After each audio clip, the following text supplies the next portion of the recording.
स्वागत है आप सभी का ग्लोबल आईटी यूट्यूब चैनल पर। आज फिर हम आप लोगों के लिए लेके आए हैं video classes employability skill ITI first year सभी ट्रेड के लिए, जो आज पार्ट नंबर 2 है। अगर पार्ट 1 आपने नहीं देखा है तो प्लेलिस्ट में अभी जाइए और पार्ट 1 को स्टार्ट कीजिए, क्योंकि इसके शुरू के जो क्वेश्चंस हैं वो पार्ट 1 में कराए गए हैं और इसके जो पहले के क्वेश्चंस हैं आप कैसे देख सकते हो। सिंपल है, यूट्यूब में ग्लोबल आईटीआई सर्च कीजिए, चैनल ओपन होगा, इसके ऊपर क्लिक कीजिए और वहाँ पर एक प्लेलिस्ट का ऑप्शन आएगा। प्लेलिस्ट पर आप क्लिक करेंगे तो एम्प्लॉयबिलिटी स्किल फर्स्ट ईयर के नाम से एक प्लेलिस्ट होगी, उस पर क्लिक करना। वहाँ पर क्लासेज आपको पार्ट 1, पार्ट 2, पार्ट 3 इस तरह से सीरीज में मिल जाएंगी। आज जो है हम पार्ट 2 सॉल्व करेंगे। इनके पीडीएफ जो है इस वेबसाइट पर मिल जाएंगे globaliti.org। और आज क्वेश्चन नंबर 21 से हम लोग सॉल्व करेंगे।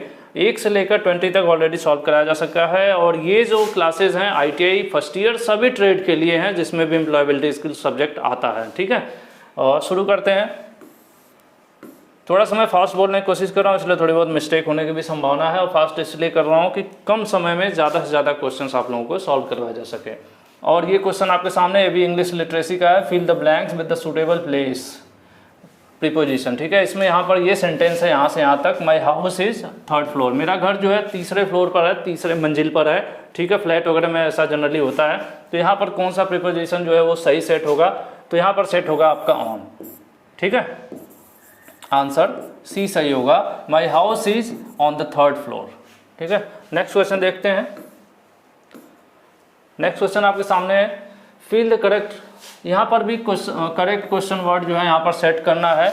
Is the speaker in the function. ये पूछा जा रहा है, कोई फंक्शन है वहाँ पर स्पीकर रहे होंगे, कोई बोलने वाले होंगे। कई बार फंक्शन में होता है एक होस्ट होते हैं जो चीज़ों को मतलब बोलते हैं, बताते हैं, या मतलब जनरली फंक्शन में होता है ना। तो वहीं पर कि अगर हम पूछते हैं कि उस फंक्शन में कौन था, मतलब कौन, ठीक है, कौन था स्पीकर, बोलने वाला यानी होस्ट उस फंक्शन का कौन था, तो यहाँ पर कौन सा वर्ड होगा, हु सेट होगा।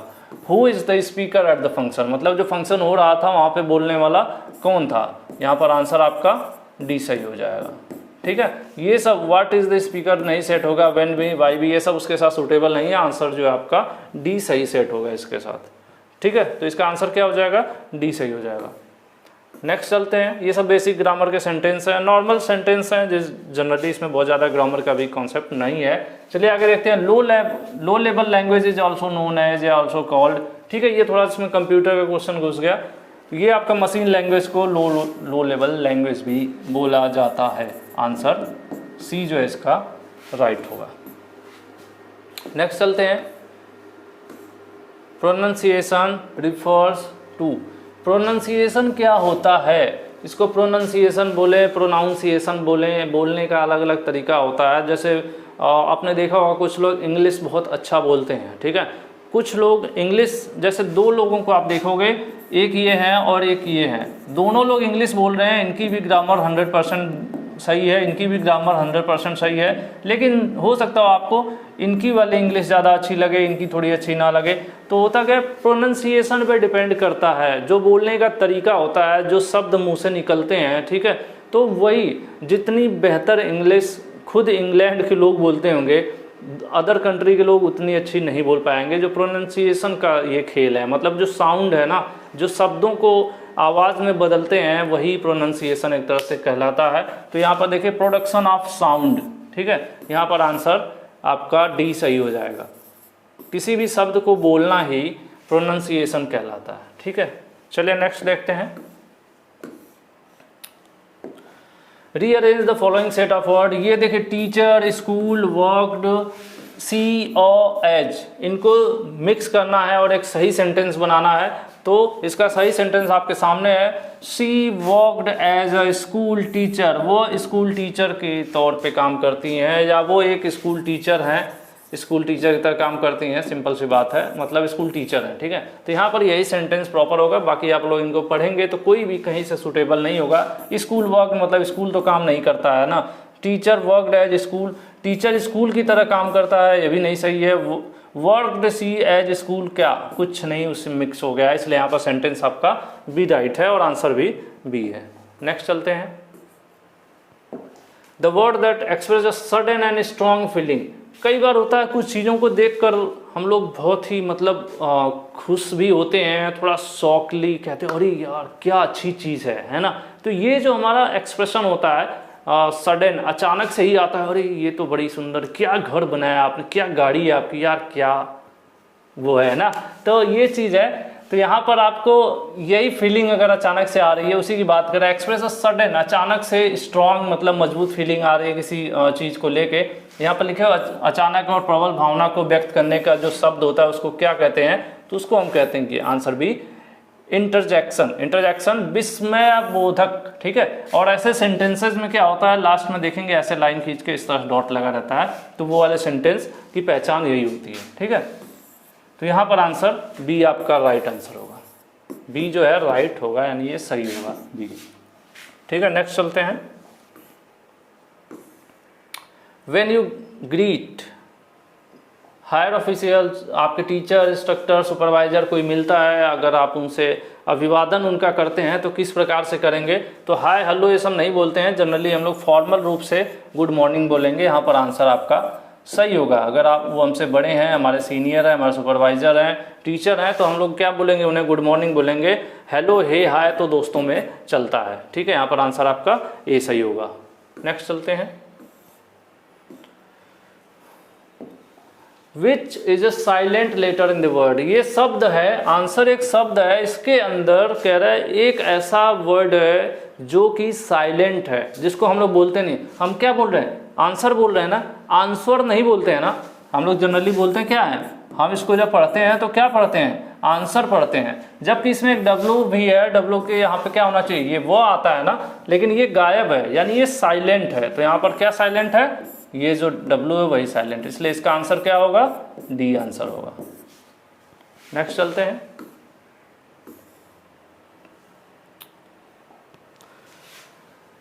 विच one is do of discussion etiquettes, etiquettes, या लोग जनरली एक मतलब तरीका है, शिष्टाचार, मतलब अगर सभ्यता के साथ आप बात करते हैं, ठीक है, तो उस समय आपको क्या करना चाहिए, वही पूछ रहा है कि क्या आपको करना चाहिए। डज लिखा हुआ है ना, डू मतलब क्या आपको करना है। आपको गुस्सा हो जाना है, मतलब आप किसी से तमीज़ से बात कर रहे हैं, शिष्टाचार मतलब अच्छे तरीके से बात कर रहे हैं, तो क्या आपको गुस्सा हो जाना है, नहीं। Listen to others, talk about irrelevant details, मतलब बेवकूफ़ी वाली बातें, बात कुछ और है, कहीं और की बात कर रहे हैं, मतलब इंटरव्यू में बैठे और वहाँ पे अप्रासंगिक, मतलब जो मतलब की चीज़ ना हो वैसे वहाँ की बात करना, या फिर गुस्से में मतलब टेढ़ी लैंग्वेज या अभद्र भाषा का प्रयोग करना, नहीं, ये सब नहीं। हमें दूसरों की बात को ध्यान से सुनना चाहिए और उसके हिसाब से ही अपना आंसर देना चाहिए। यहाँ पर आंसर आपका बी सही होगा, ठीक है। अच्छा तरीका यही होता है एक डिस्कशन का, इसलिए आंसर बी आपका सही होगा।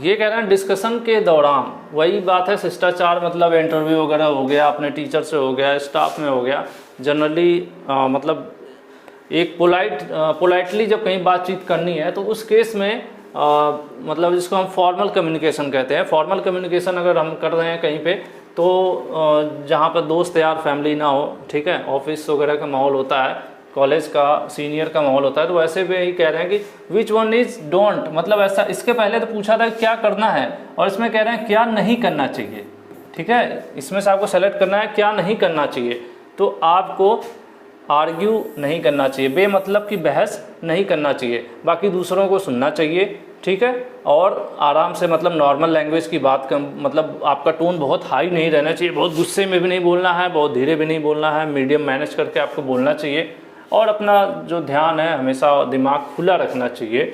ये सब चीज़ें आपको करनी है, लेकिन क्या नहीं करना है, यही नहीं करना है। और पूछ रहा है क्वेश्चन में कि क्या नहीं करना है, तो फालतू की बहस नहीं करना, आर्ग्यू नहीं करना है, तो इसलिए आंसर कौन सा सही होगा, आंसर डी जो है सही हो जाएगा, ठीक है, ये सब नहीं। नेक्स्ट चलते हैं।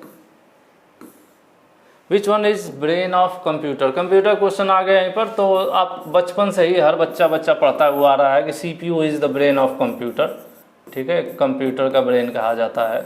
आंसर बी सही है, मुझे नहीं लग रहा कि इसको बहुत बताने की बात है। Which one is a cordial number, ठीक है, कार्डिनल नंबर कह रहा है, तो कार्डिनल नंबर जनरली मैं बता दूं, जैसे आपको कोई बोले 1 2 3 4 5 6 7 8 9 10 इस तरह से काउंटिंग हो रही है सिंपल, ठीक है, सिंपल जो हमारी प्राकृतिक संख्याएं हैं 1 2 3 4 5 6 7 इस तरह से आप बोल रहे हैं, तो इसको थोड़ा समझ लीजिए, ये आगे आपको बार बार ये क्वेश्चन मिलेगा। तो ये सब कार्डिनल नंबर्स कहलाएंगे। और अगर कोई कहता है फोर्थ, ठीक है, फोर्थ, अब इसको क्या कहेंगे, इसको फोर्थ कहेंगे ना, इसको फिफ्थ कहेंगे, ठीक है, या कोई कहता है आपसे फर्स्ट, सेकेंड, थर्ड, इस तरह से, तो ये सब क्या है, ये सब नहीं है। आपका कार्डिनल नंबर में 1 2 3 4 इस तरह से हो, या फिर लिखा हो कोई 1 2 3 4 इस तरह से, तो ये आपके कार्डिनल नंबर कहलाएंगे, ठीक है। तो ये इस हिसाब से कई क्वेश्चन आपको मिलेंगे, ये सब नहीं, ठीक है, गलत हो जाएंगे। तो यहाँ पर देखिए कौन सा है, ये फिफ्थ है, ये सेवेंथ है, ये 11th है, तो ये सब गलत होगा, आपका आंसर ए सही होगा। 10 है ना, 10th भी नहीं है, 10 है, सिंपल नॉर्मल नंबर, ठीक है, आंसर ए सही हो जाएगा। इसी प्रकार से नेक्स्ट क्वेश्चन है, इसमें भी पूछ रहा है कौन सा कार्डिनल नंबर है, तो यहाँ पर देख लिए 1 2 3 4 की तरह कौन सा है, डी, आंसर डी सही होगा, ठीक है। नेक्स्ट, इसमें भी सेम क्वेश्चन है, पूछ रहा है कि इसमें कार्डिनल नंबर कौन सा है, तो इसका आंसर आप कमेंट में दीजिएगा, ठीक है। नेक्स्ट चलते हैं, इसमें भी पूछ रहा है, तो देखिए मैंने बोला ना, फिफ्थ, 8th, सेकेंड, ये सब नहीं आएगा, लेकिन 1 आपका कार्डिनल कहलाएगा, क्योंकि मैंने आपको बताया था 1 2 3 इस तरह से लिखा है, तो वो आपका कार्डिनल नंबर हो जाएगा, आंसर ये आपका सही हो जाएगा, ठीक है। नेक्स्ट चलते हैं, मैं इधर शायद कैमरे की तरफ फोकस नहीं कर पा रहा हूँ, थोड़ा जल्दी के चक्कर में क्वेश्चंस जल्दी सॉल्व करवाएं।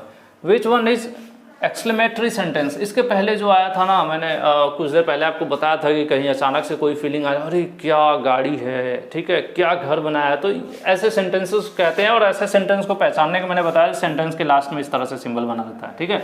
तो सेंटेंस आपके सामने है, इसमें से पूछ रहा है कि इसमें से कौन सा एक्सक्लेमेटरी यानी विस्मयबोधक सेंटेंस कौन सा है।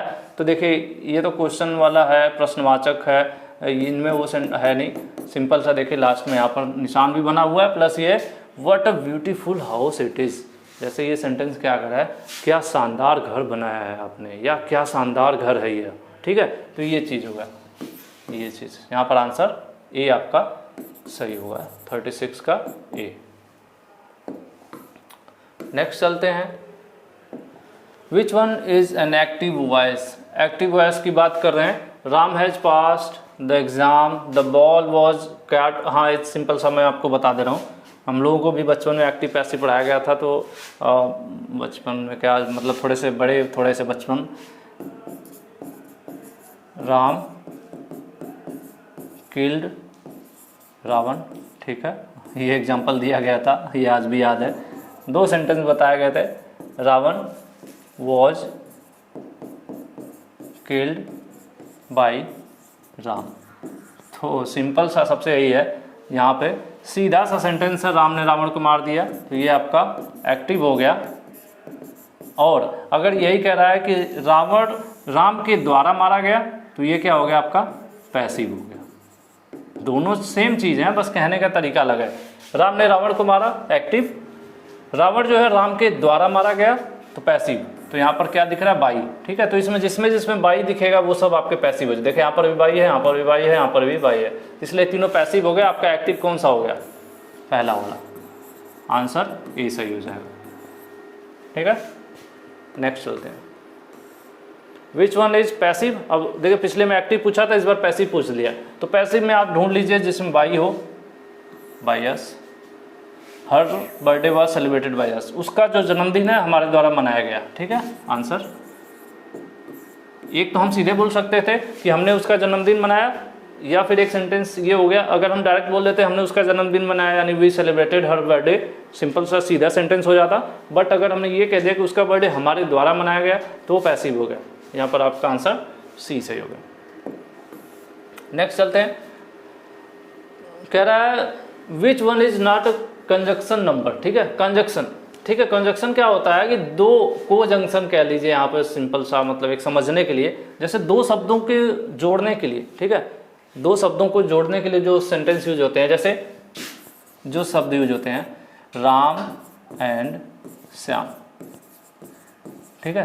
तो एक तरह से क्या कर रहा है, ये जंक्शन ही तो कर रहे हैं दो लोगों के बीच, दो लोगों को जोड़ने के लिए, या दो सेंटेंस को, दो शब्द को, दो वाक्य को जोड़ने के लिए यूज हो रहे हैं राम एंड श्याम, ठीक है। तो ये ये को जंक्शन होंगे, ठीक है, कॉन्जंक्शन कोजंक्शन जो भी पढ़ते हैं, मुझे भी एग्जैक्ट नहीं समझ में आ रहा। तो मतलब यही होता है जो मैं आपको बता रहा हूँ। या फिर होता है ना कि या फिर हम कह दें कि कार और बाइक, मतलब कोई एक, या तो कार चाहिए या तो बाइक चाहिए, इसका मतलब होता है और, ठीक है। और ये जो और होता है इसका मतलब या होता है, ठीक है, कि कार या बाइक, ये भी दो शब्दों के बीच रिलेशन कर रहा है, ठीक है। और या हम ये कह सकते हैं कि राम जो है, Ram is good, Ram is good but Shyam is not, मतलब श्याम अच्छा नहीं है। तो ये भी दो सेंटेंस को जोड़ने काम कर रहा है, लेकिन ये जो सेंटेंस कहीं भी किसी सेंटेंस को जोड़ने के लिए काम नहीं आता, इसीलिए पूछ रहा है कि इसमें से कौन सा नहीं है, ठीक है। तो कौन सा नहीं है, ये नहीं है, आंसर डी। ये कहाँ पे यूज होगा, ये इसका होता है किसी चीज़ के ऊपर कोई चीज़ रखी हो, जैसे कि मेरा घर 3rd फ्लोर पर था, ऑन 3rd फ्लोर, ठीक है, on the table, on the road, इस तरह से जो सेंटेंस बनते हैं। तो यहाँ ये कोई दो सेंटेंस को जोड़ने का काम ये नहीं करता, इसलिए यहाँ पर आंसर आपका डी सही हो जाएगा। नेक्स्ट है which one is not benefit of role playing.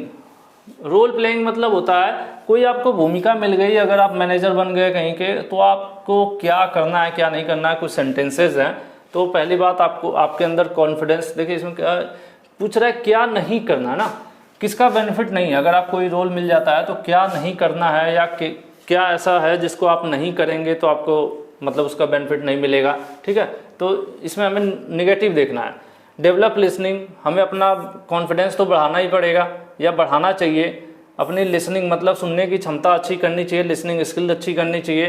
Creative problem solving, कोई प्रॉब्लम है उसको सॉल्व करने की जो अपने अंदर स्किल है उसको बढ़ाना चाहिए। ये सभी चीज़ें करनी चाहिए, लेकिन ये पूछ रहा नॉट, क्या है ऐसा जो नहीं करना चाहिए। तो हमें ये नहीं करना चाहिए, मतलब बोरियत वाला माहौल नहीं बनाना चाहिए, ठीक है। ऐसा नहीं करना चाहिए कि माहौल ख़राब हो जाए, मतलब जो काम करने का वहाँ पर बोरियत वाला माहौल हम कर दें। होता है ना कई बार कुछ मैनेजर्स, कुछ सुपरवाइज़र काफ़ी क्रिएटिव होते हैं, उनकी जो टीम होती है काफ़ी खुश होती है, बहुत अच्छा मेहनत करती है। और कुछ लोग कुछ मतलब बहुत अच्छे नहीं होते हैं, थोड़े शिथिल टाइप के होते हैं, तो वो लोग क्या करते हैं, वो लोग माहौल इतना डाउन कर देते हैं कि वहाँ के लोग उतना एनर्जी के साथ काम नहीं करते हैं। तो हमें वही चीज़ नहीं डेवलप करना होता है, ठीक है। यहाँ पर आंसर आपका डी सही हो जाएगा। इसे पूछ रहा था ना, इज़ नॉट अ बेनिफिट, मतलब क्या ऐसा है जो हमें हमारे लिए काम का नहीं है, मतलब जो बेनिफिट नहीं प्रदान करता है। तो यही ऐसी चीज़ है कि अगर हम वहाँ पे बोरियत फैलाने लगें अपने वर्क प्लेस पर, तो ये हमें नुकसान पहुँचाएगा, फ़ायदा नहीं है ना, तो इसे हमें नहीं करना होता है, ठीक है। तो फिलहाल आज के जो वीडियो है इसमें इतने क्वेश्चन हैं। नेक्स्ट क्वेश्चन हम अगली स्लाइड जो है नेक्स्ट वीडियो पार्ट 3 में लेकर आएंगे 41 से।